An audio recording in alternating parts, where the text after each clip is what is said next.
On va commencer par Mme Wajili. Allez-y, vous avez le micro, en fait, vous pouvez appuyer dessus, puis quand d'autres prennent la parole, il faudra l'éteindre. Voilà.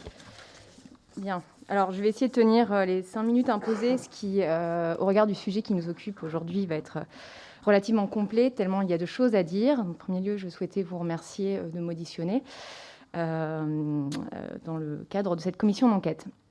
La première chose sur laquelle je voudrais venir, c'est de préciser qu'en matière de désindustrialisation ou de réindustrialisation, il ne faut pas se limiter seulement à des facteurs macroéconomiques comme on a tendance à le faire. Pour moi, la désindustrialisation, c'est une histoire de défaillance de plusieurs acteurs.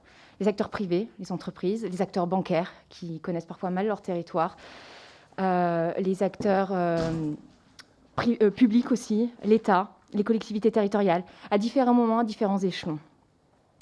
La France est confrontée, en tout cas les entreprises françaises sont confrontées à un triple sous-investissement. Premièrement, sous-investissement dans les compétences, sous-investissement dans l'innovation et sous-investissement dans l'outil productif, ce qui a obéré notre capacité à nous réindustrialiser et qui reste un problème. Dans certains secteurs, nous n'avons pas vu les risques venir, à la fois des nouveaux entrants, la Chine, des pays d'Asie, mais aussi des nouveaux acteurs d'entreprise, typiquement les GAFAM, acteurs du numérique, qui viennent aujourd'hui dans des sujets purement industriels, voitures autonomes, véhicules électriques, et qui risquent de nous ringardiser et de ringardiser nos industriels. À ce titre, la réaction de certains États, et notamment l'Allemagne, a été totalement différente. Je rappelle, l'Allemagne a mis en place le plan Industrie 4.0, qui avait pour but de répondre à ces nouvelles menaces. Le positionnement en gamme, les erreurs stratégiques, tout cela n'est pas la responsabilité de l'État, parce qu'on a tendance à beaucoup incriminer l'État français et les acteurs publics, en oubliant qu'il y a une responsabilité aussi des entreprises. Positionnement en gamme de l'automobile, c'est un choix des entreprises. Le raté du tournant du véhicule électrique, c'est un choix des entreprises. Selon vous, selon moi en tout cas, c'est pas parce que nous aurions eu des coûts plus bas, puisque c'est souvent là qu'on positionne le débat sur la désindustrialisation, que nous aurions été meilleurs. Je crois sincèrement que nous avons été un pays qui a vécu de ses rentes, qui a péché par excès de naïveté ou peut-être par trop de confiance par rapport à la capacité des autres États à prendre des positions de leader dans des secteurs industriels, et nous n'avons pas su nous réinventer. Je crois que nous vivons encore très fortement dans le mythe de l'ère gaulo-pompidolienne. Or, le cadre a évolué. Il y a l'Union européenne, il y a la mondialisation, et il y a surtout un changement climatique qui va bouleverser sur le temps long nos manières de produire, nos manières de consommer. Et nos ambitions, nous n'avons pas su les redéfinir. La preuve, nous utilisons encore des outils qui sont hérités de cette ère gaulo-pompidolienne. Je peux vous donner l'exemple du plan.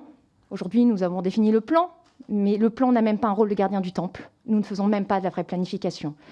Nous avons conservé les filières, 19 filières. Pour rappel, à l'ère gaulo-pompidolienne, les 3 objectifs du général de Gaulle étaient de regagner l'indépendance dans des secteurs jugés stratégiques, l'aéronautique, l'énergie avec le nucléaire et les infrastructures, malgré les échecs du plan calcul. 19 filières, c'est du saupoudrage. J'ai envie de dire saupoudrer, il en restera toujours quelque chose, mais ça manque d'ambition. Dernière chose sur ce plan que je voudrais dire, moi j'ai 30 ans, et quand on a 30 ans, on aimerait qu'il y ait d'autres figures tutélaires en France que le général de Gaulle. C'est très bien ce qui a été fait, mais il va falloir se réinventer, et j'espère que cette commission sera un premier plan. Réindustrialiser, c'est possible. J'ai commencé ma thèse en 2014. En 2014, quand on parlait de réindustrialisation, on était un gentil has-been, puisque tout le monde était encore dans l'ère du mythe de la société post-industrielle. La crise de la Covid nous a montré que ce n'était pas forcément la panacée.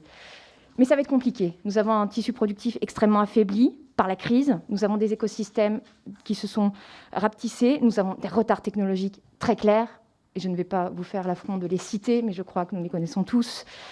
Et ce n'est pas avec des chimères que nous arriverons à réindustrialiser ce pays. Il va falloir raisonner non pas en termes de grands produits, mais en termes de points forts. Quels sont nos avantages comparatifs aujourd'hui en France? Et comment, à partir de ces avantages comparatifs, nous pouvons remonter les chaînes de valeur en amont et en aval pour réacquérir des positions de force. Entre guillemets, de manière simple, qu'est-ce qui peut être le semi-conducteur français? Qu'est-ce qui peut nous permettre d'être redevenir un acteur géopolitique mondial et bloquer les chaînes de production des autres? C'est ça notre ambition. Ce n'est pas d'être leader dans je ne sais quoi, où nous ne maîtrisons même pas les technologies. Bien entendu, tout cela, il va falloir le faire avec une conception territoriale de notre approche. Depuis l'ère gaulo-pompidolienne, nous nous avons considérablement décentralisé. Les territoires ont un rôle à jouer. Ils connaissent certainement mieux les entreprises que beaucoup d'acteurs de l'État qui, pendant très longtemps, se sont désintéressés de l'industrie. Et puis l'industrie, il va falloir la penser au-delà des usines. La réindustrialisation, ce n'est pas qu'une histoire d'usine, c'est une histoire d'infrastructure. Exemple, véhicule électrique.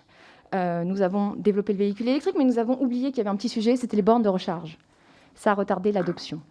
Nous voulons réindustrialiser, nous allons devoir penser les capacités de logistique en conséquence, les capacités de maintenance en conséquence. Et nous allons devoir lier ce plan avec la question des compétences, la question de l'innovation et bien d'autres sujets pour réduire nos dépendances et nos vulnérabilités. Il va falloir faire le choix un jour entre ce qui est une dépendance choisie, parce que nous ne pourrons pas être totalement indépendants, et ce qui est une dépendance subie. Et aujourd'hui, nous subissons nos dépendances.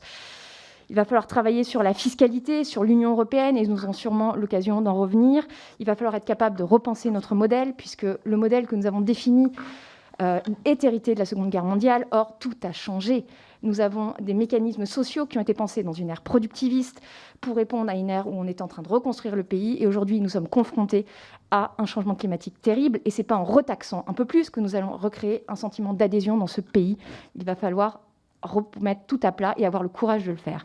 Et pour cela, il va falloir définir, avant de parler d'industrie, une minute, de parler d'industrie, redéfinir un projet de société dans lequel l'industrie s'inscrit et parce qu'elle est un pilier de ce projet de société.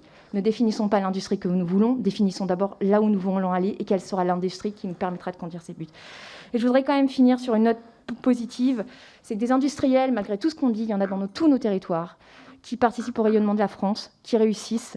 Et je crois que c'est le cœur battant de ce pays et c'est de eux qu'on devrait s'inspirer pour faire renaître une industrie puissance et au service de nos intérêts. Merci.